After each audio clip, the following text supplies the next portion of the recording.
Hello, I'm Frank Emery. Obrie and I knew each other for a long time through our church activities and other community pursuits in Charlotte. We're going to miss Obrie a lot. I'm smiling because I have to, because Obrie was a one-of-a-kind fellow. And as I said to his sons recently, you never had to guess what Obrie was thinking or how he felt about anything. But you could always count on him, and he will really be missed. Today I'm going to read from the 23rd Psalm, is my Old Testament scripture, and then from John 14:1 through 4, the New Testament scripture. The Lord is my shepherd, I shall not be in want. He makes me lie down in green pastures. He leads me beside quiet waters. He restores my soul.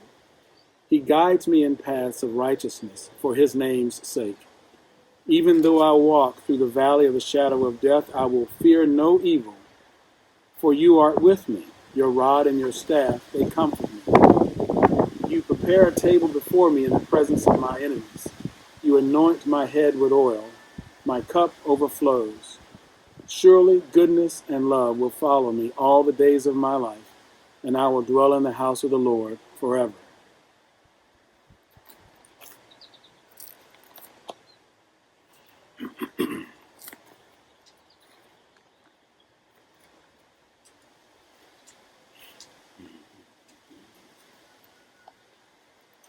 John 14.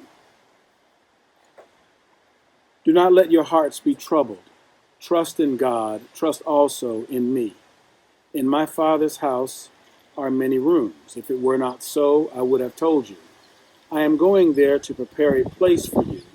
And if I go and prepare a place for you, I will come back and take you to be with me, that you also may be where I am. You know the way to the place where I am going. Rest easy, Brother Smith.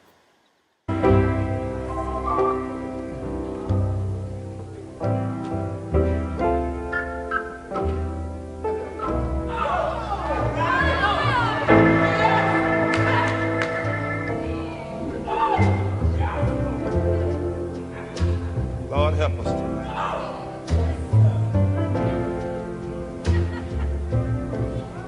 You know, I had to stand one day and watch Mother go home.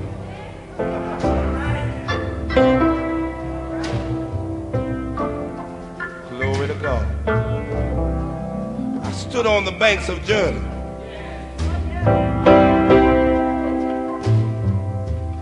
Watched the ship of Zion go sailing over.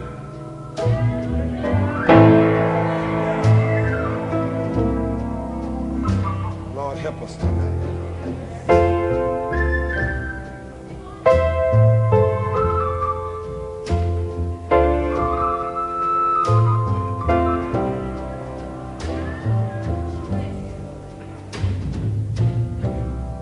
Stood on the banks of Jordan one day.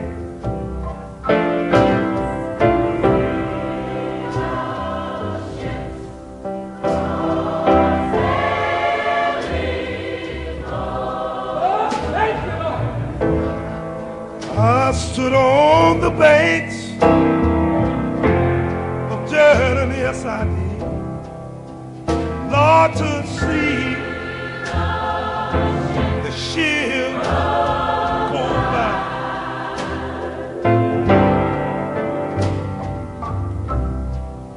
I stood on the banks of Jordan, thank God, to see those ships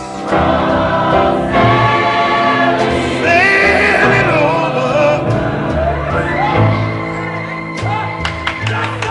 I stood on the banks of Jordan one day, my Lord, oh, to see the old ship of Zion go by. And when I saw it, I said, Lord, I've got got my ticket. Please don't leave me down here.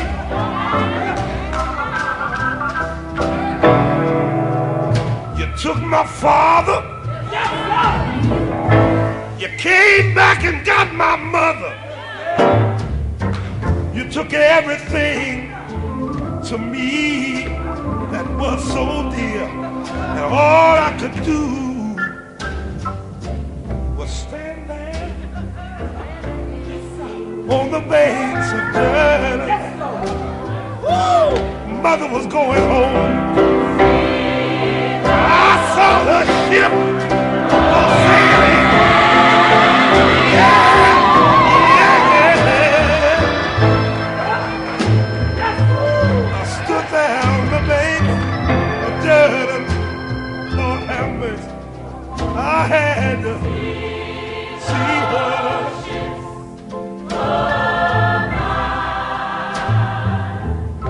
Listen, I know she's waiting and watching.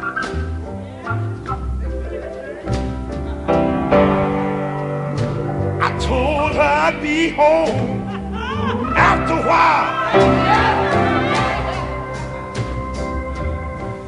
Those were the last words I ever told my mother. Yes, sir.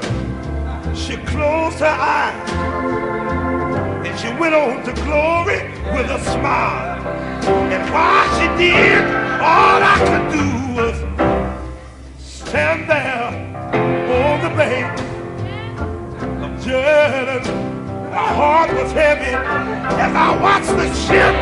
My Lord, my Lord,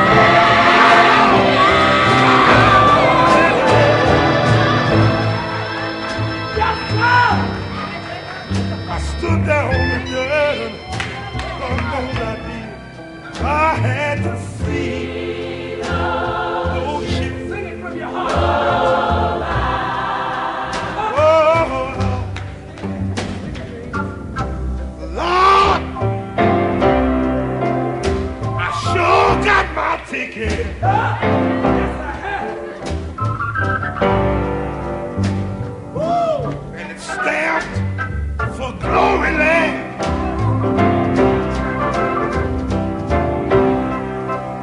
I don't want the old ship to leave me. Woo. It's the only transportation I've got to Glory Land. Lord, Lord. Every day I'm standing here on the Jordan. Why don't you join in and help us say it, church? Just to see those ships.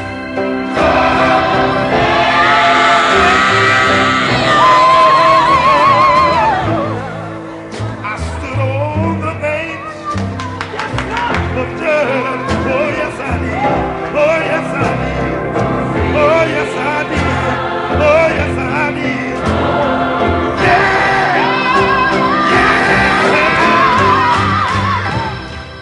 Stood on the bank of Jordan. My father went home one day. I saw father's ship. I saw father's ship. Oh, stood there on the Jordan. Yes, I did.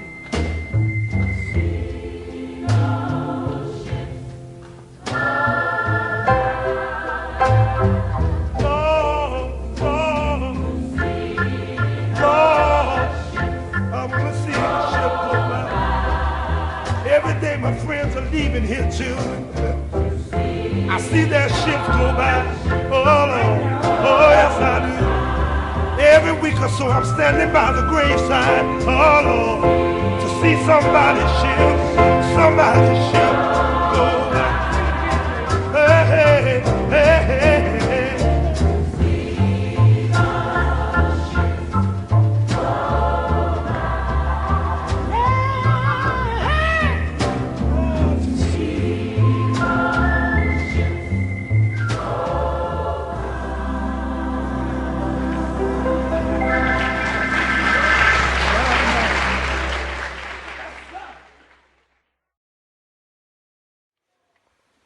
our love regarding Obrie Smith II.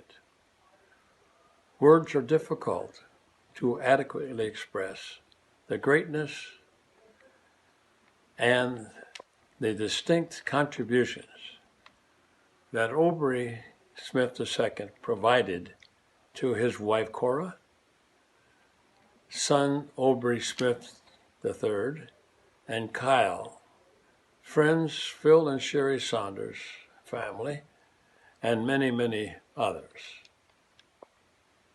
I met Obrie in 1971 at the Chevrolet assembly plant in St. Louis, Missouri. We became friends shortly thereafter and lived a life of brotherhood until his death. We lived in the same community for about 10 years. During the residencies for the additional 40 years, we lived in different locations due to the employment necessity of both of us. But at least 3 times a year, we would get together and share our brotherhood and family love. As we know from his obituary, he was a great husband, father, friend to many, many, and his contributions to society will always be remembered. We will be missing him for a long, long time. Doug? May he rest in peace. My name is Walter Gooley, and this is my farewell to a dear friend. First, let me say that my wife Medina and I are heartbroken with the transition of our dear friend Obrie Smith. For me, I have lost my best friend and brother. I first met Obrie my second year at Sumner High School in St. Louis, Missouri. We were in an accelerated algebra class together. In a short time, we became best of friends and went everywhere together. I came to know his entire family: mother, father, aunt, grandmother. They all adored and watched over him. Being raised by a single parent, this was a new experience for me.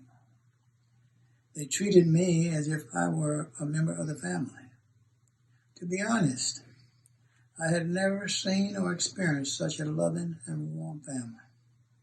They always greeted me with a smile and warm embrace.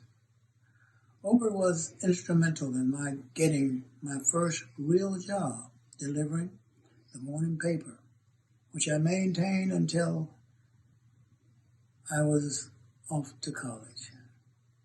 When we were not studying or practicing our sports, Obrie and I were always together, dreaming, enjoying life, biking, roller skating, and ice skating, etc. In return, I got him a back-breaking job selling soda in Busch Stadium at baseball and football games. You can be sure that only lasted a year. Obrie was the friend and brother for whom I had always prayed. We finished Sumner High School and entered Lincoln University of Missouri in September 1959.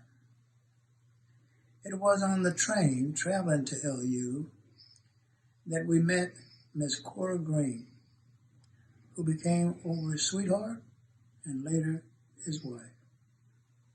We had stellar college years and at one time were college roommates. Following graduation in 1963, Obrie continued school, working on his master's degree. I finished in 1964. Within 6 months after my graduation, we were off to fulfill our obligations to the U.S. Army. After completing my commitment, we went about our professional careers, but always kept in touch by phone or mail. Obrie's mom died tragically while coming home from work. I and my family lived in Utah at the time. Obrie called me and delivered the tragic news. I told him that I would be there for the funeral.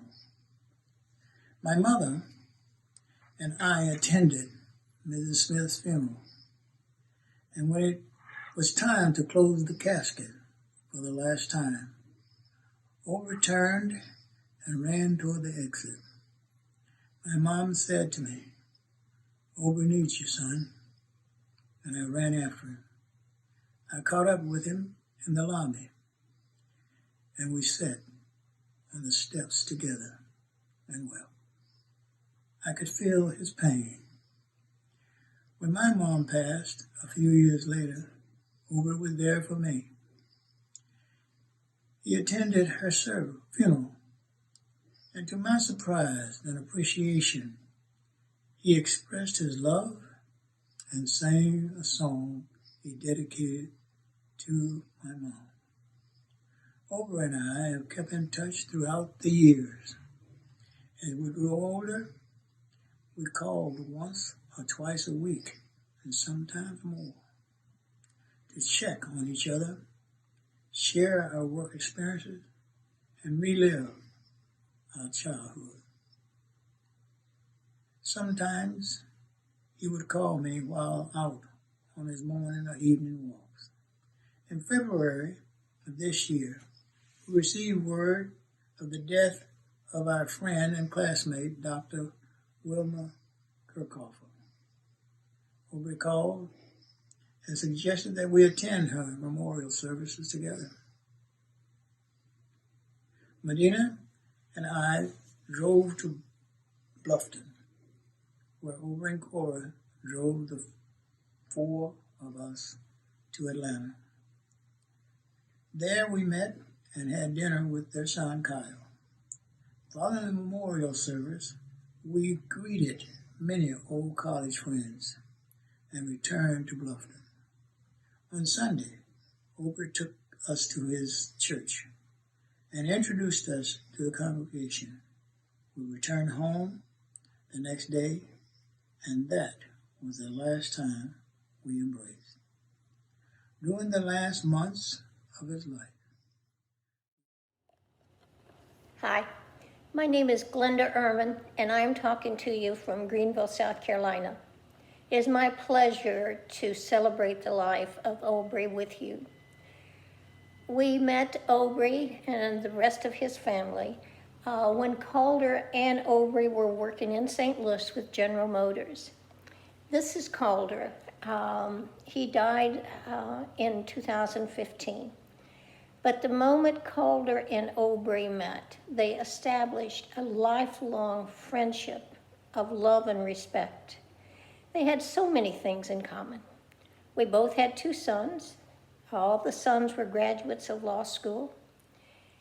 We all loved our families. And Obrie and Calder had such a unique relationship. They had the same common understanding of right and wrong.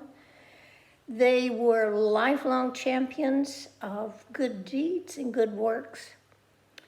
They had the same common core principles. They lived the golden rule.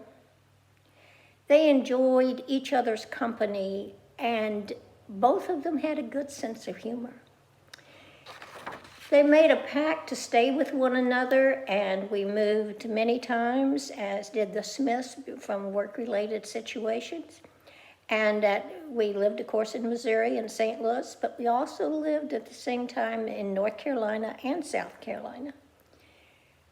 When Calder used to say, a man is very lucky if he can claim 5 good friends. And he always said, Obrie Smith is my #1 friend. The Smiths have enriched all of our lives. We are forever sad that we've lost Obrie, but know that we've been blessed by knowing the Smith family. And to you, dearest Cora, Obrie III, Jennifer, Kyle, I put my arms around you. I hold you close to my heart. I love you. God be with you and God bless you. Obrie was a very caring, giving, and thoughtful person. Seriously speaking, he was very interested in civil rights, politics, and helping other people in need. He enjoyed cooking, making ice cream, and entertaining, giving great Super Bowl parties. Year after year, our families enjoy many cookouts, holidays, and birthdays together. Just lots of good eating and fun. Rest in peace, my friend. Dad. Greetings to those that I can't see and perhaps would love to see, but in view of our present times, we are coming at you in a little different manner, which is enjoyable. Bottom line, words for our dear friend that has made another decision to depart. You know, words, if you look at each one of those letters, I've already sent what they indicate to the family. But again, for a slight repeat, let me just indicate to you, indeed, the departed had a willingness to serve. He was very opulent in his manner. Many of you don't not know, but he was very reverent within. I also know that in his own makeup, he was very delightful to and with others. As a result, in life, he was destined to continue to have an ongoing success, and that it truly makes up what he has accomplished. Therefore, my word or words are as indicated. His willingness, his opulence, indeed, he was reverent, very delightful in his manner, and has experienced an ongoing success. You will be missed, but life goes on.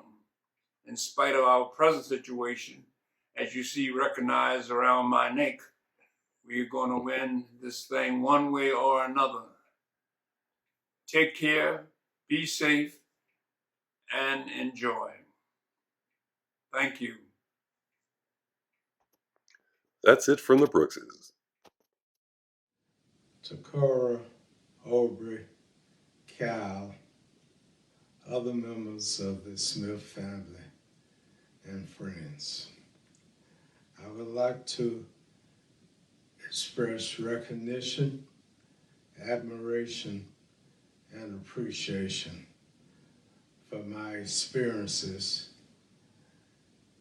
and friendship with Mr. Obrie Smith. Obrie was a student at Lincoln University in Missouri when I joined the faculty as an instructor of business administration in the early 60s.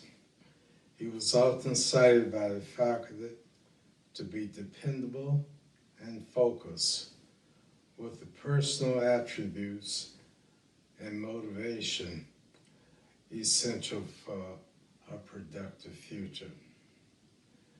I was pleasantly surprised when he was a significant member of a major corporation's marketing and recruitment team assigned to North Carolina A&T State University shortly after I arrived as Dean of the School of Business and Economics in 1972. His activities and involvement for the growth and development of the university, its programs, and the competitiveness of its students were timely, encouraging, and consistently meaningful.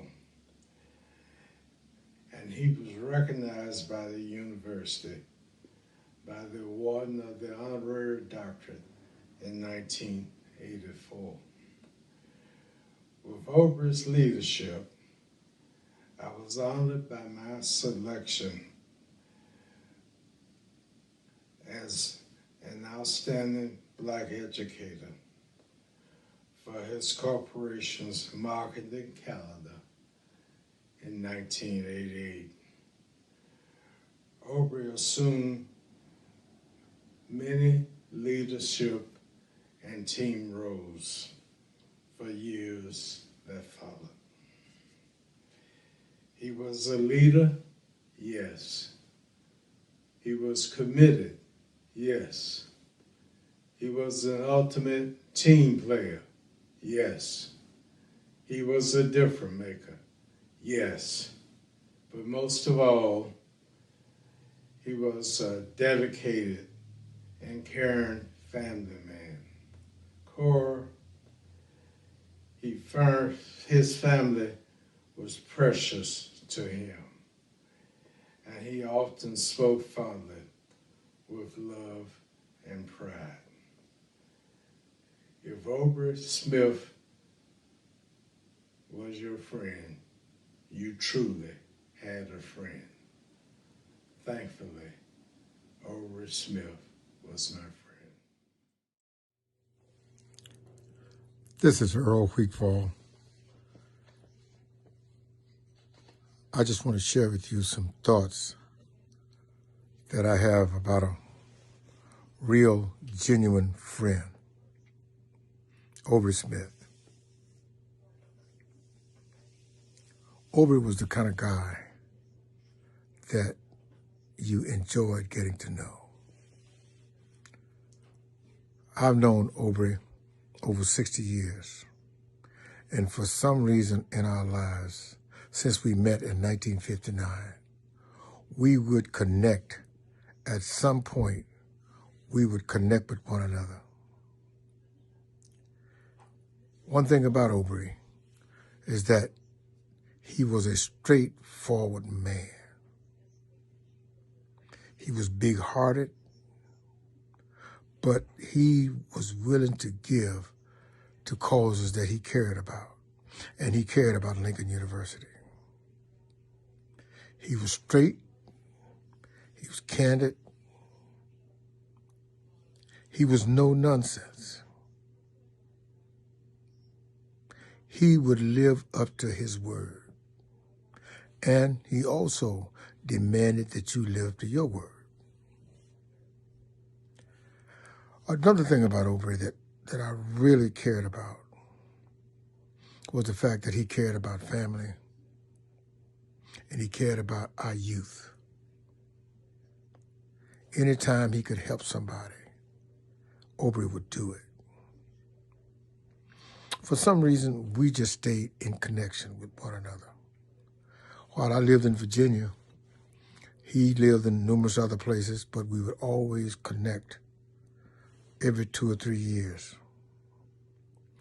We just got together more recently to develop the Bird Project. He had an idea that he wanted to honor our former faculty members, the instructors who stood by us and helped us get through Lincoln. He put together a committee, and he demanded of us to come up with a science project that was really first class. And that project is with the foundation at Lincoln now. So he was a doer. At one point, I had an idea that we wanted to build a dormitory at Lincoln. He had already done that at another university, and he came up with the idea and came to Lincoln and shared with us. When we created the Bird Project, I wanted him to share that with the faculty, or rather, not the faculty so much, the alumni. And I had him to fly out to San Francisco. He flew out, gave a speech, and I think he sold that project because that project is successful as we speak. But as I go back in time, in the 70s and early 80s, we met for about 10 or 12 years in a row at the Congressional Black Caucus in Washington, D.C. One time in particular, we met and everybody's in the room. For some reason, I was out of the room and came back into the room. And when I came back into the room, I started to introduce myself. And Obrie let me go down the line, introduce myself, until I got all the way to the end. When I got to the end, I stuck my hand out and said, "My name is Earl Wheatfall." A friend of ours stood up and said, "My name is Walter Gooley." Obrie kept that sense of humor going on forever. We laughed, and you know how he could laugh. We laughed, and we laughed about that. In fact, about 2 weeks ago, we had a chance to even mention that. And we talked about that and had a little laughter. But all in all, he was a straightforward guy, genuine, stand-up man. And Cora, sons, remember, you had a model of a man. He was a hard-working, straightforward, honest, and he would demand of you. What you saw in Obrie, you got. If he liked you, you knew it. If he didn't, you also knew it. So he was a straightforward guy. So with that, my friend, farewell. Well, hello, family. I want to acknowledge and thank Brother Obrie's queen, Cora, and their sons, Kyle and Obrie III, for inviting me to add to the voices of many who loved and enjoyed a wonderful earthly kinship and friendship with Obrie. When I consider our remarkable Obrie, obviously I have much to say, as many of you do. However, for this sacred moment, I want to preface my thoughts of him with this timeless wisdom word. Our lives begin to end the day we become silent about things that matter. This describes the qualities that I most revered in Obrie. Brother Obrie, as most of you know, was affectionately called by me warrior. And you probably know why, right? Obrie wasted no time on things that he felt were inconsequential. He was efficient and focused to the point of perfection. Obrie lived until he died, caring about things that matter. Those of us who sojourned with him on various initiatives, particularly over the last 15 years, experienced his absolute passion and fierce sense of urgency in addressing the education of our children and youth. Obrie believed in our young people. He cared deeply about creating pathways for our young people to achieve excellence at high levels so that they could participate in solving many of the world's most pressing science problems. In 2012, Dr. Wilma Ardeen Leitner Kirchhofer, who in February of this year ran ahead to be with our Lord, invited me to join a small group that she and Brother Obrie had organized and co-founded along with Walter Gooley and Dr. Earl Wheatfall to venerate the service of an extraordinary and gifted Lincoln University professor and scientist, Dr. Willis E. Byrd.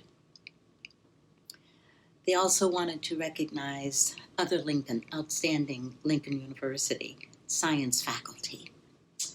I was really honored to serve on what quickly evolved into the Dr. Willis E. Byrd Committee on Lincoln University's Science Legacies, under the leadership of none other than our beloved Obrie Smith, Jr. Obrie led the expansion of our committee to include members Marianne Dunlap and Sherry-Ann Jenkins and Dr. James Schaffner, all Lincoln University alums. Guided by Obrie's vision, integrity, vigor, valor, and our collective hard works, the committee raised monies to install a bronze bust in honor of Dr. Byrd on the campus of Lincoln University in the Inman E. Page Library. I should note that along the way, we encountered a few disruptions, challenges, and even naysayers. But Obrie never wavered, nor did he consider setting aside the work that we had begun. He was a starter and a finisher. As soon as we celebrated the installation of Dr. Byrd's bust, we were off to the next tasks, the next phase of the committee's planned agenda, raising money for the LU Science STEM program. Obrie's unrelenting desire to help others, namely our students at Lincoln University, gave birth to the Dr. Willis E. Byrd Endowment Scholarship Fund, which provides financial assistance to deserving undergraduate LU STEM students. The education of our youth always mattered to Obrie.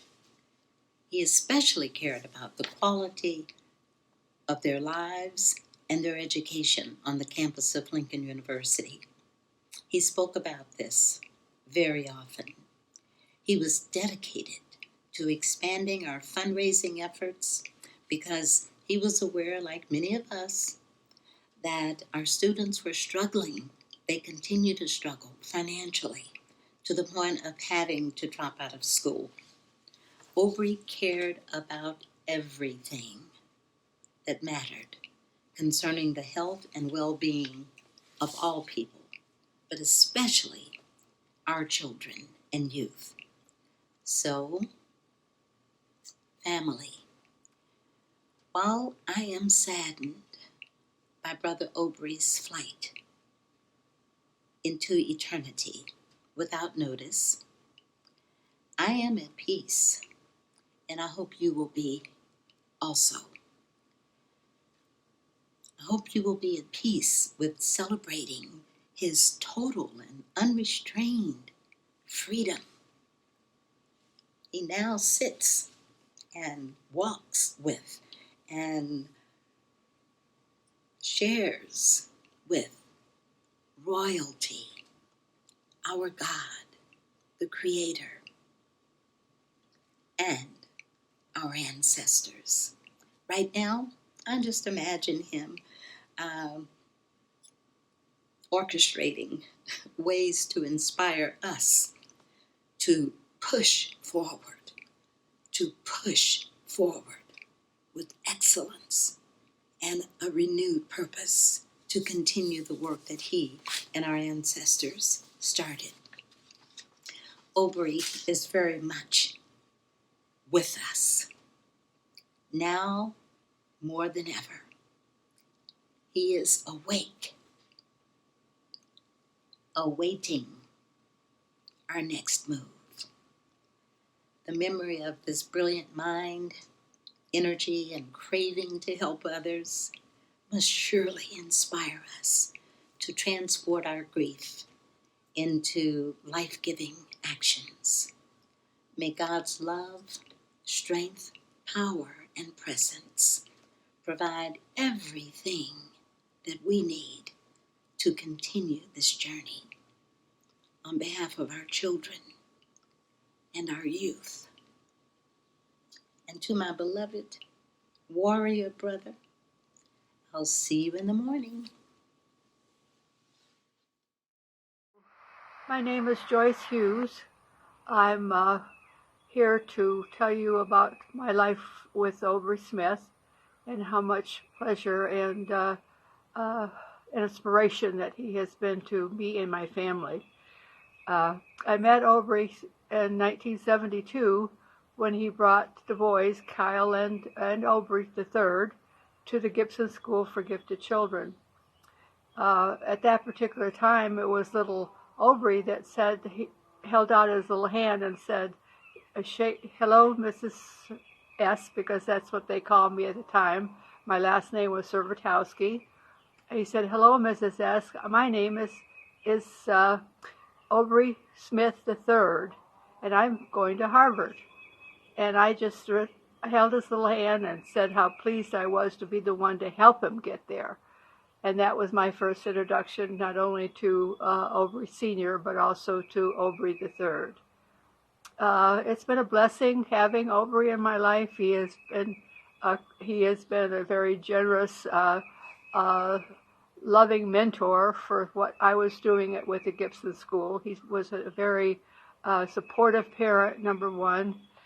He found himself on many committees to help the struggling little school get burst. It was a wonderful friendship, and it was kind of marked in one way when he found out that I was from Mississippi, and he came in very excited about the fact that he was at the such and such airport in Columbus, Mississippi. And I said, "Oh, that's where I grew up." And then another friendship started. It was like another bonding situation between Obrie and me. He has followed me wherever I've gone over the years, and that's been many places now that I'm 85. He has come to visit my family and me here in the North Georgia mountains. It was here that Ob came and brought Jen to meet me for the first time. Now she's his loving wife and a great supporter for whatever I do, and I for her. So it's been a long journey. It's been a blessed and grateful journey, and I'm so glad that he has been in my life. Today, we celebrate the life and legacy of a very special loved one, my cousin, Obrie Smith II. I am Allie Wiggins Dennison of Fayetteville, North Carolina. Obrie and I grew up miles apart. I in Starksville, Mississippi, and he in St. Louis, Missouri. My mother and his father were siblings. I was one of 10 children, and he was an only child. Not only were we miles apart, we were also worlds apart. I grew up a little country girl, and he was raised in the city. Our day-to-day lives were very different, yet our parents taught us the same importance of family morals, values, and family relationships. My first memory of Obrie was when our grandfather passed away. I was about 4 years old, and he was close to 6. We immediately became friends. Over the years, every time we saw each other, when his father would visit my mother or at family reunions, we would reminisce about that first meeting. When I learned he was moving to North Carolina, I remember being so happy. Finally, another family member in North Carolina. We had a cousin, Annadale, in Cherokee, North Carolina, and now Obrie in Charlotte, North Carolina. It was great. 3 cousins, North Carolina.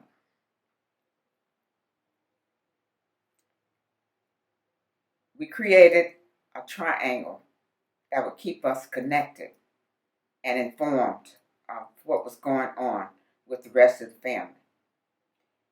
It was working so well, but now one of the angles is missing. No plans, no discussions, no notice. We love you, Obrie, my cousin, my friend. We're going to miss you. Who will be our St. Louis angle? No one can take your place. Hi. In 1998, I met a gentleman that had a twinkle in his eye that I'd never seen before. I had no idea that so many years later he would be one of my dearest friends. I had 2 phone calls within the last week. The first one telling the passing of my very dear friend, Obrie Smith, and the second one from his wife, Cora, telling me that, and this will surprise no one, about 3 years ago, Obrie sat down and planned his homegoing and actually listed me as somebody that he would like to say a few words. Good afternoon. My name's Steve Papa. Whenever I think of Obrie Smith, I think of 2 words, passion and commitment. I know the commitment he had for his family, the love for his wife and his 2 sons, because we talked about that often. And I know the commitment because I was chosen as a developer for the new student housing at A&T, owned by the A&T Foundation. Obrie was the chairman of the board during that time, and his commitment to those students, to that endeavor, was something like I had never seen before. He attended meetings and focus groups and interactions with the kids, the students, to make sure that they got exactly what they wanted, but more importantly, as Obrie said it, to make sure the level was there that those kids deserved. And I took that saying away from those meetings with him. I was then very honored to be asked to be on the A&T Foundation board, and our friendship grew even more. Some of the things I remember most about Obrie was, after our first encounter, I would tell him a joke every time I saw him or talked to him. He would call me sometimes, say, I've had a bad day, give me a joke, tell me a joke.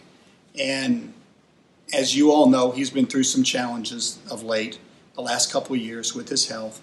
And more than once, he would call me and say, hey, how are you? And I would barely get, fine, tell me a joke. One of the things I remember the best about Obrie, when he'd wear his glasses kind of low on his nose, and we'd be talking, and I would say something, he either didn't agree with it, he would just kind of look over the top of those glasses. You knew you were getting ready to get corrected.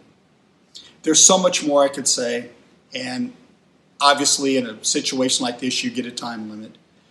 I just want to thank the family, Cora, Kyle, Obrie III. I want to thank you for this high honor to speak briefly about your father and your husband. And in deference to my friend, I would like to do one final thing. Obrie, did you hear about the guy? No, I'll tell you what, I think I'm going to wait. I know where you're at. I know you're with your Lord. So I'm going to save that one to when I see you again. And I want you to know you better have barbecue perfected in heaven, because when I get there, the first night I'm coming to your house for dinner. Cora, gentlemen, thank you for this honor. The Papa family sends you the condolences. And Obrie, I know you can hear and see this today. I believe the Lord will let you do that. You're missed greatly already, and you're loved dearly. My name is Jim Tate. I've known Obrie close to 30 years. We met through a mutual friend of ours by the name of Coleman Ehrman. Calder was in charge of the plant at Michelin that was responsible for bringing summer interns in from minority schools. One of the schools that he was bringing in was from North Carolina A&T, which is the school that I graduated from. Calder kept talking about the man that was helping him on this project, who was a friend of his that he'd known before then when he was in the automotive industry, and how he did all these great and wonderful things. If you listen to Calder, you would have thought that Obrie walked on water. Fast forward, Calder set up an arrangement for Cora and Obrie to come to dinner. We all got together, and I met Obrie. From that day on, Obrie and I became friends.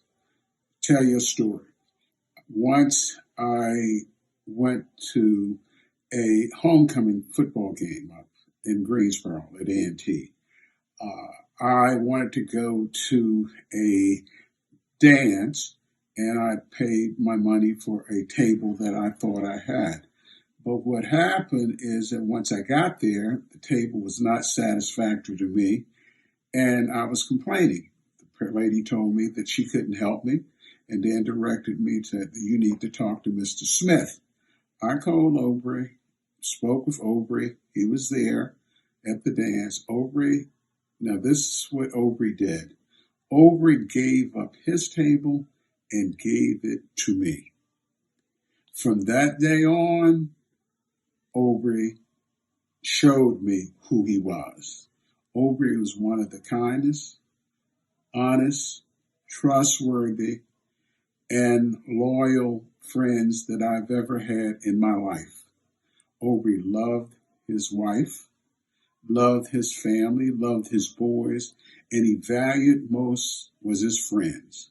Obrie was the kind of fellow that you would want in the trenches. You would want him right next to you because his word was his bond. Obrie, in later years, we went to Obrie's house, to Super Bowl parties, Ruthie and I. Also, we went up to travel together down to Bluffton, South Carolina, and Beaufort. We would go to concerts, and Obrie was a joy to be around. And I cannot say anything more about him.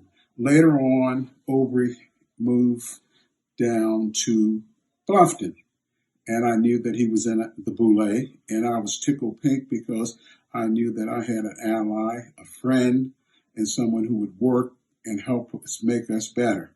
Obrie came down to join our member Boulé, and he was a great guy, a great friend, a great archon, and he kept on fulfilling this mission of helping people. This is directed towards the sons. Cal, Obrie, your father and I would often talk about our Deep South connections, about his experience in Mississippi. And there was an old saying that when we would go to strangers' houses, one of the things that they would ask you is, who your people? And basically what that you could translate, they wanted to know your background. And I can tell you this, the next time if someone asks you who your people is, please tell them that I'm Obrie Smith's people.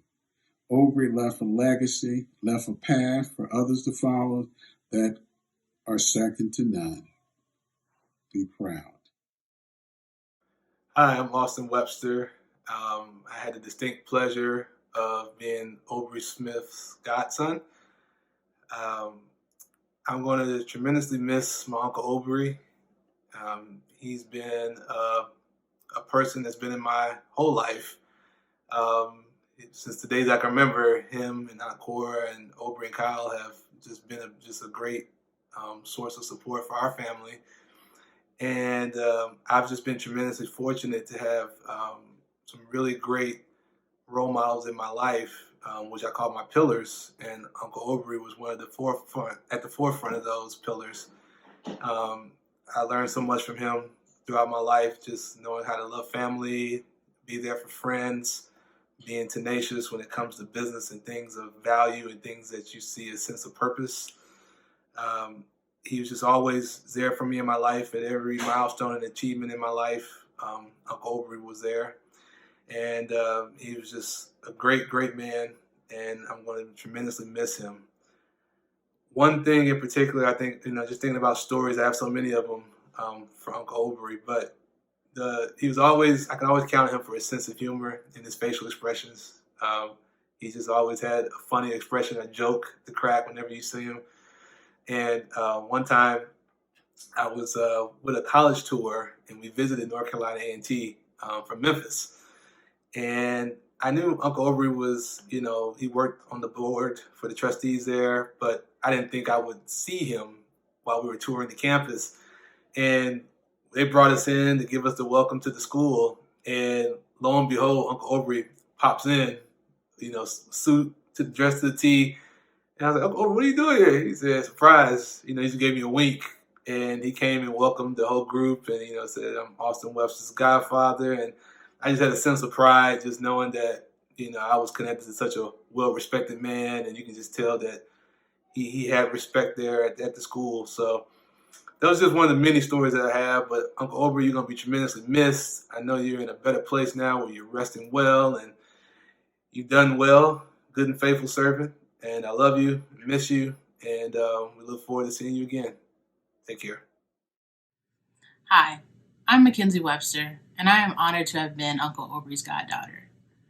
I like to think Uncle Obrie played a big part in my love of barbecue. Sure, I'm from Memphis, and that also played a large part. But to see Uncle Obrie's passion for queuing left a real mark. That passion seemed to have been common throughout everything he did. And that's something that was undeniable and truly inspiring to me. Uncle Obrie, I will miss your social commentary, your jokes, and most importantly, your spirit and passion. Love you, Uncle Obrie. Mekdi.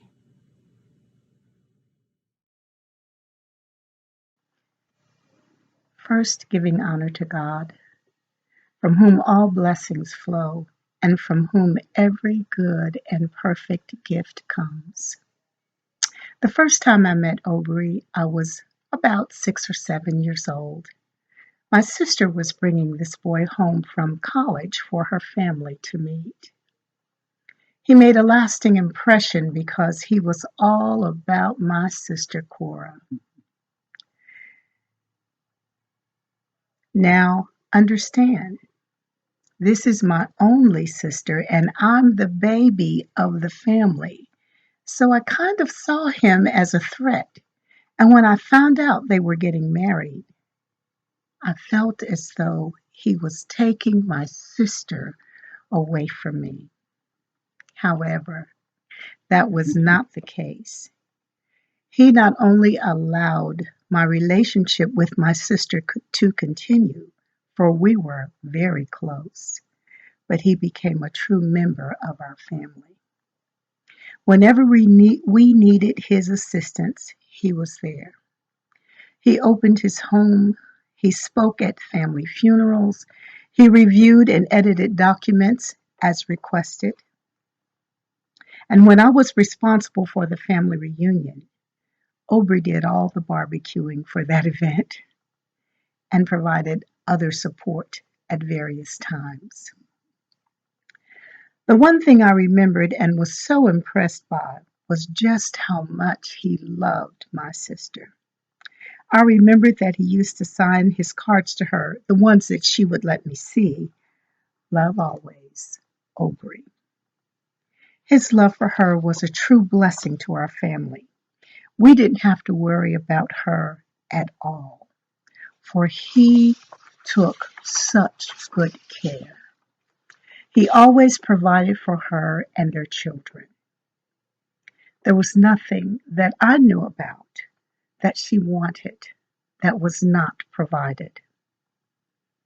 Obrie was a motivator of sorts. You see, I began college after high school, but I quit, fell in love, got married, and had a family. Later, I decided to go back to school to complete my bachelor's degree. And when I finished, there was a big celebration. We were so excited. We had everything planned. But guess what? Mr. Obrie did not come to my graduation. Now, I was a bit upset with him, and he knew it. So we had a kind of running joke. He said, if you get your doctorate, I'll come to your graduation. Challenge. So I did, and he did. And it was a wonderful, wonderful celebration. Over the years, we had a Christmas tradition of exchanging culinary delights that we loved. He sent me a smoked turkey, I sent him some Arkansas catfish, and a pecan cinnamon wreath. Obrie has been an inspiration to me and will continue to be remembered as one who has fought for what he believed was right. That is the good fight, and now has taken his rest. Well done, good and faithful servant. Obrie, thank you for loving and taking such good care of my one and only sister. Love you. How I remember Obrie, how he loved his wife, his family, and his children. He he was so happy when little Obrie got married to Jenny. He was so happy. He was so proud. He was just bubbling like a fish out of water. And he loved Miss C. Miss C would be coming to St. Louis, and when she come to St. Louis, he was just right on the phone. They were always together. They had a courtship that kept going for 60 years. And the love that they've shown one another has been remarkable. Family, Obrie was track star. He was a father, a brother-in-law, and a friend. He was a great athlete, and he could have been a great statesman. If they had to let him run for president, he would have given Barack a run for his money. And most of all, Obrie loved God. He could have been a minister for the love that he had for God. I'm sure he would be welcome as a servant. Well done, good and faithful servant. Amen. Hi, my name is Jimmy Douglas III, and I want to tell you a little bit about my Uncle Obrie. Now, my Uncle Obrie was a good man. He was a man of many talents. I would say a multifaceted man. He was very good at things like disappearing. You'd think you saw him, but you really didn't see him. He would really be gone in a blink of an eye. But he was also a really good businessman. And that was one of the things that stood out to me a lot. That's one of the things I really enjoyed about him. He would get this look in his eye, and they'd squint just a little bit. And you knew that when he did that, he was either going to be gone, or he was going to give you some sage advice about business, or he was going to tell you about doing something with business. So let me give you an example of when he did that. So it's many years ago, and we were in Atlanta at Obrie's wedding. And I remember we had done the rehearsal dinner. Everything went off really well. And we're in the van getting ready to go eat. Uncle Obrie looked at me as we're in the van, and he squinted his eyes. So I was like, oh, yeah, this is the moment. We're about to get some good information. I'm about to learn something really nice. And he goes, well, Jimmy, let me tell you something. And I said, okay. I'm all ears. I'm all ears. And I'm thinking he might be able to say something like, Jimmy, since we're doing this wedding thing, I want to give you some advice on a long wedding, a way to make your marriage last for the years to come, because we've done that. Or I thought he was going to say something like, Jimmy, Obrie is, he's your cousin. You guys are close. I know that you love him. And then he would dispense with the advice at that point. Or, maybe he would say, your Aunt Cora and I, we just want to tell you, and dispense some advice at that point. I just knew that he was getting ready to give me something juicy. So he says, Jimmy, let me tell you something. And I said, yeah. And he goes, well, better still, let me ask you something. And when someone says, let me ask you something, you know there's a depth of information that's about to come in. So he said, let me ask you something. How was that barbecue sauce? And I looked at him and I said, you mean the barbecue sauce that we had out at the rehearsal? And he was like, yeah, how was that barbecue sauce? And I said, it was good. It was good. I liked it. It had a good taste to it, a good flavor to it. I mean, that's some of the best sauce I've had in a long time. He's like, how much can I sign you up for? How many bottles you want? You want a case? I can get that for you. That man had a mind for business. Did not matter if it was at the wedding, if we were getting ready to go to a rehearsal dinner. He was always keen. That's one of the things I loved about my Uncle Obrie. And I will say this too. I thought he was hilarious. I know half the time he wasn't intending to be hilarious, but that man was funny. That's one of the things I'm going to miss the most about him. And I just know that all of us will miss him, that we love him. We will continue to love him. Our love will not stop, and therefore his memory will never end, and he will always be with us. We love you. I'm Uncle Obrie. Probably the biggest thing I remember about Uncle Obrie was he was probably the world's best Houdini. He could disappear in 2 seconds flat. And me and my siblings, we'd all look for him. He'd say, hey, how y'all doing? And then he was gone. It was an amazing trick. And he was really, really great at it. I do have one story. It was years ago when me and my sisters, I think maybe 2 of us were pregnant, and all 3 of us were big girls back then. And we were looking for Uncle Obrie, and he had disappeared. And then we decided, we were like, hey, is he going to say something to us? So me and Sharon and Jackie ganged up on Uncle Obrie and said, hey, we are bigger. All 3 of us are bigger than you. You better say something to your nieces. And he smiled and he was like, hey, girls, how y'all doing? I'm like, we got you surrounded, so you got to talk to us. And I think ever since then, you know, whenever I saw Uncle Obrie, he'd be like, hey, Tracy, how's it going? Or he'd be like, hey, how you doing? And I'd say, I'm good, Uncle Obrie. I'll miss you. To our dear Cora, Obrie III, Jen, and Kyle, I'm reading this tribute to our beloved Obrie because I don't want to risk my memory of the most important things, and hope you'll forgive my abuse of the time limit. It seemed to me that everyone knew Obrie when we met as students at Lincoln University in the mid-60s.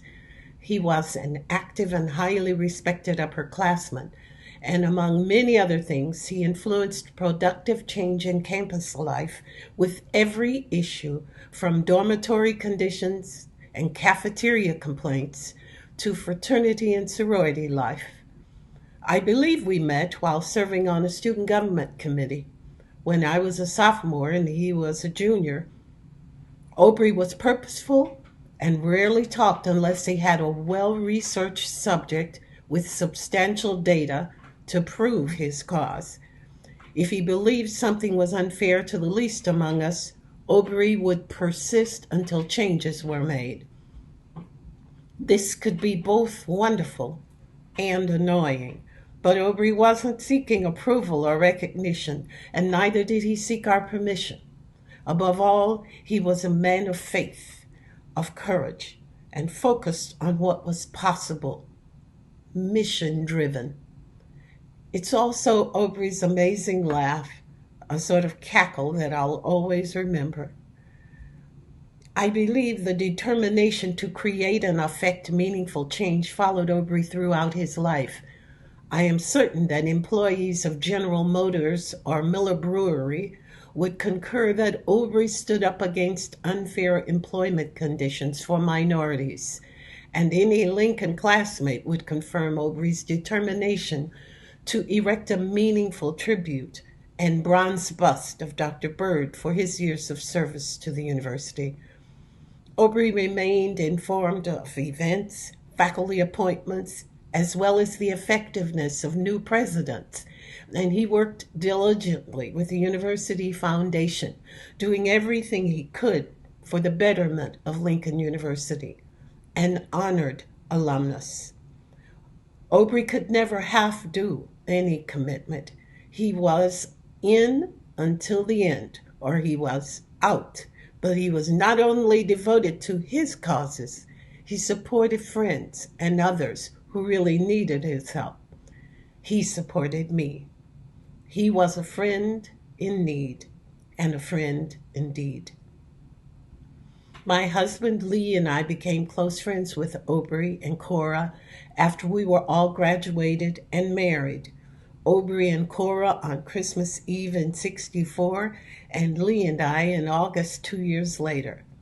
We have shared philosophies about family, education, and most of all, about social and political issues. And we have treasured our close family friendship throughout our lives, alternating New Year's Eve celebrations, first at their home before little Obrie Jr. was born, and afterwards mostly at our home in Decatur, Illinois, and later in Dallas. We'd enjoy our cocktails, but not Obrie. I can still hear Obrie saying, "Well, where is the Pepsi? You know I don't drink Coke." Who could imagine that Obrie was the single person we knew who could tell the difference between a Coke and Pepsi and wouldn't drink the former?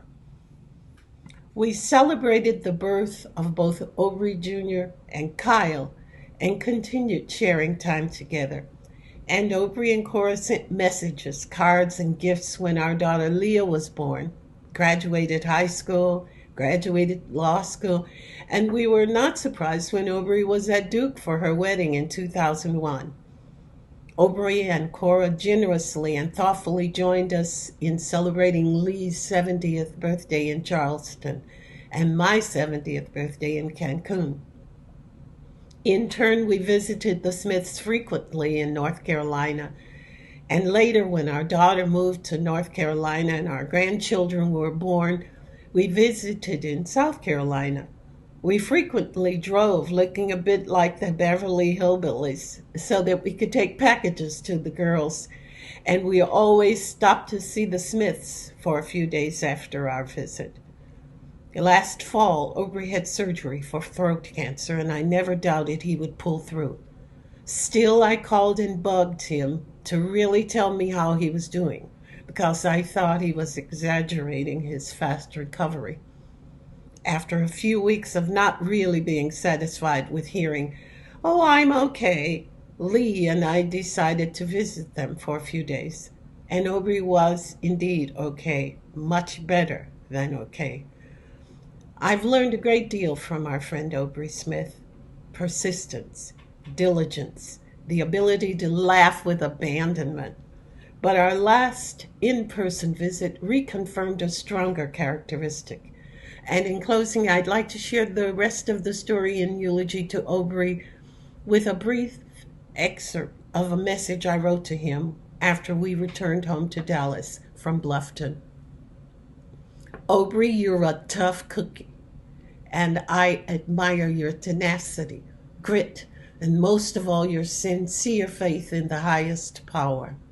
You certainly look well, nourished, and rested. At least you did before we tired you out in our visit.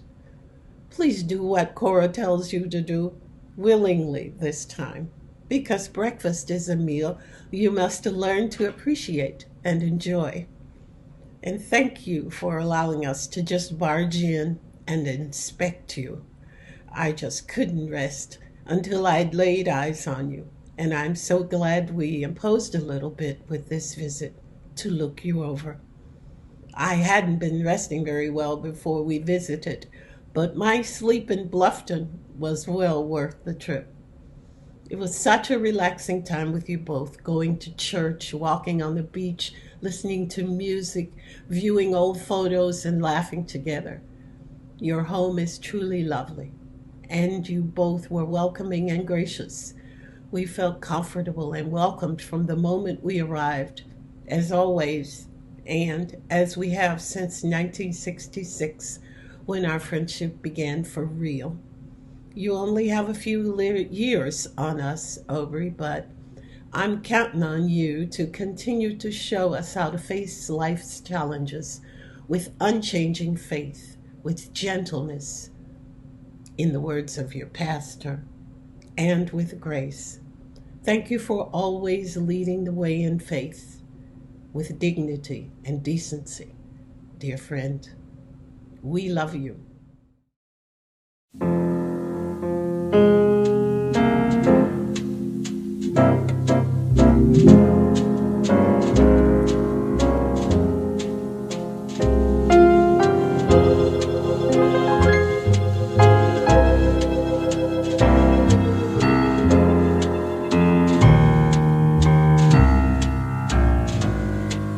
Soon we'll be done. Trouble of the world, trouble of the world, trouble of the world. Soon we'll be done. Trouble of the world, going home to live with God.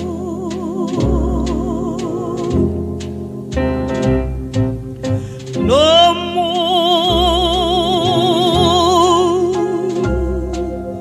weeping on wailing, no more weeping on wailing, no more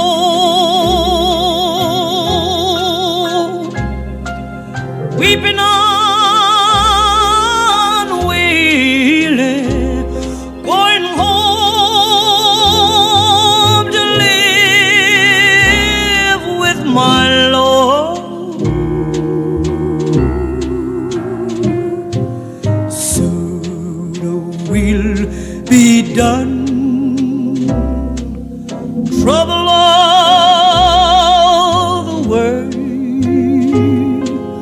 trouble of the world,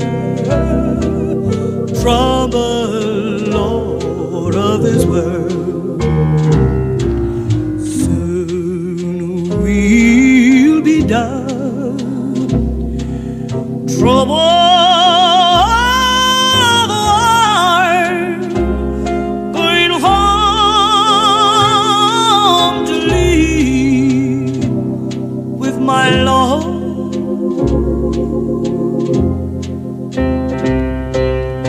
I want to see my mother. I want to see my mother. I want to see my mother going home to live with God.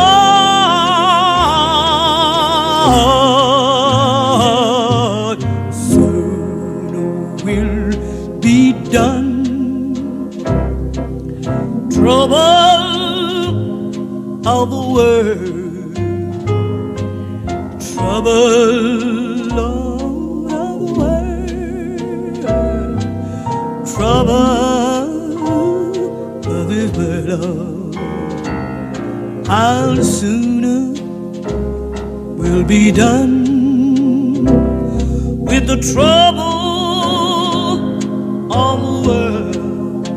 I'm going home to live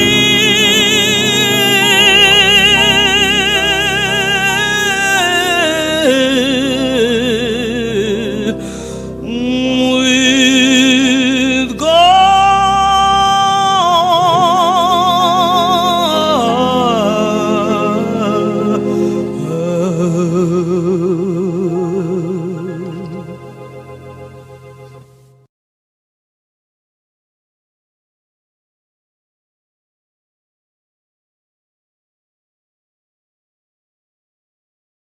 Hello, I'm Beatrice Colson. I live in Wingate, North Carolina, which is southeast of Charlotte, North Carolina. To the family, my condolences. I met Mr. Smith about 20 years ago when his wife accepted a teaching specialist position at the school which I worked. It was a school, elementary school in the middle of Monroe, where most of the population was second language learners, and all of the children were children who needed some extra help in reading. So we were delighted to have her. When Mr. Smith came to visit her the first time, I noticed that he had an urgency to help young people find their goals and a passion about helping them to know that they have a place. So immediately I approached him, got permission from his wife to do so, and asked him to help a young man who was going to graduate from high school, and it was a member of the church where I attend. He, of course, wanted to go to college, but he could not afford it because his widowed father worked at a poultry plant and had 4 children and raising him himself. So I explained it to Mr. Smith on the telephone. Called me back and said, Miss Colson, it's all taken care of. I've called the president and everything's worked out. This young man went to school. He met with Mr. Smith. Mr. Smith coached him. He mentored him, had him at his home, gave him guidance in his career choices, and stayed with him throughout his college career. The young man has finished college, and his first year out, he started a scholarship to help someone else like him to go to college. Now, every other Sunday, this young man, whose name is Will Smith, as a matter of fact, Will would come to church and ask permission to tell the young people about how fortunate he is to have Mr. Smith in his life, and about how he's helped him direct his life, tell them about all the wonderful things that he had learned in college.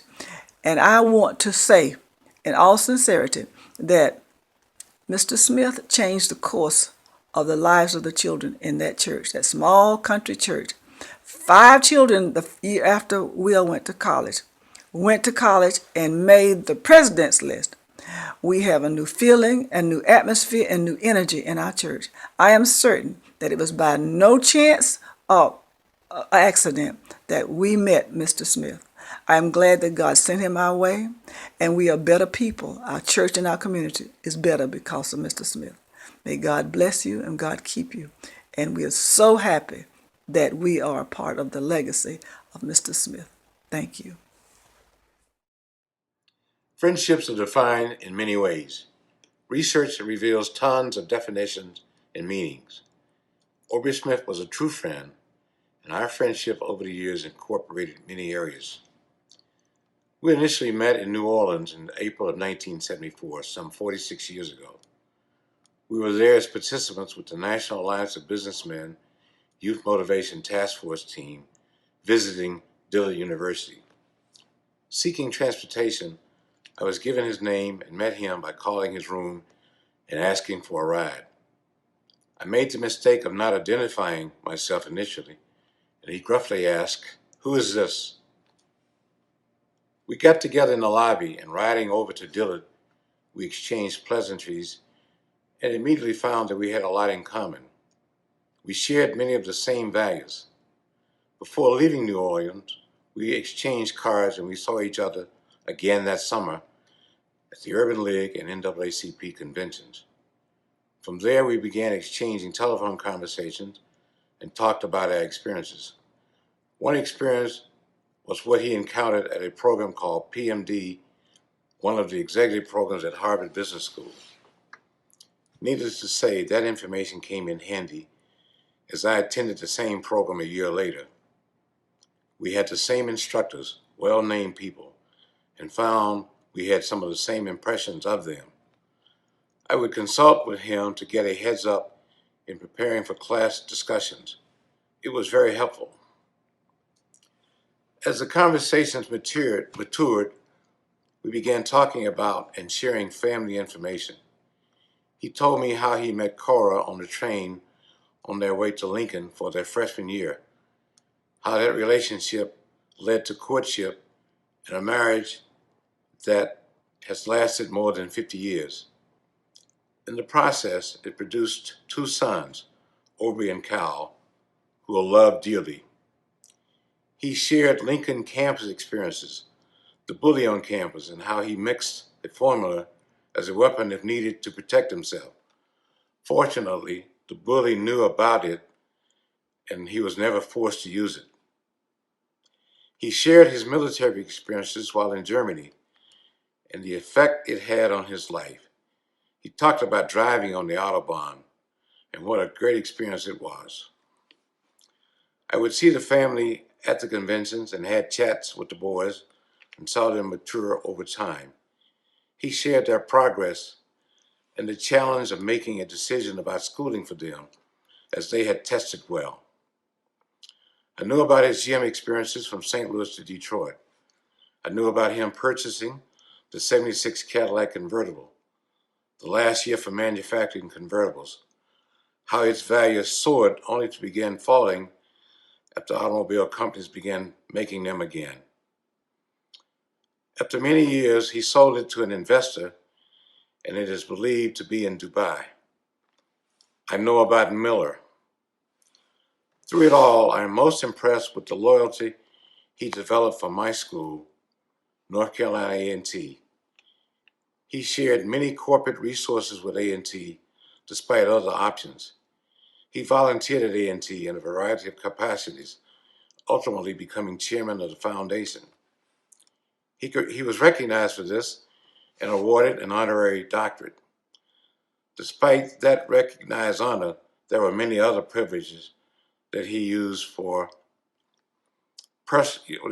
personal funds to pay for tuition and room and board for students. All of those things were from the heart, and he never attached any strings to them. He simply asked recipients to do the same things for others when they were in position. Obrie was a man with a lot of energy, and despite a bad back, ringing noises in the ear, headaches, and other physical challenges, he never let them overcome his desire to stay busy. He continued devoting time to the community and committing himself to help others. Prior to his last surgery, we had a long chat about the current political situation, and we discussed a possible vice presidential nominee. We did not agree who it should be, but we agreed on who it should not be.